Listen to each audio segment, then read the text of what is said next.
অবশেষে বগুড়া জসকোটের সামনে কিন্তু সি ফুডের দোকান চলে আসলো, যেটি কাঁকড়া, অক্টোপাস সব ধরনের মাছই পাবেন এখন থেকে ভাজা। আমি দেখাচ্ছি এক এক করে। এটা কি মাছ সৈকত? আইলা কি নাম? আইলা। ও রে ভাই। তারপর এটা কি? এটা কিন্তু রূপচাঁদা না? রূপে গুণে সেরা রূপচাঁদা।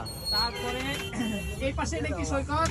লইটা ফ্রাই স্কুইড স্কুইড। আর লইটা ফ্রাই লইটা ফ্রাই। ফ্রাই। তারপরে এই পাশে কি এটা? বগুড়াই প্রথম কলিজা ফ্রাই। কলিজা ফ্রাই। ফ্রাই এটা কিন্তু ব্রয়লার মুরগির কলিজা ফ্রাই। ব্রয়লার মুরগি বোল্ডার অর্ডার। বোল্ডার। আচ্ছা, তারপরে আরো মানে শেষ প্রায় শেষের মধ্যে এই জায়গার লোকেশন কিন্তু একদম জসকোটের সামনে। দেখে দাও, জসকোটটা দেখে দাও। ঘোড়ার পেছনে এই পাশে ঘোড়ার মোড় আছে, ঘোড়ার ঘোড়া। মোড়ের একদম কাছেই। অবশ্যই চলে আসবেন আপনারা।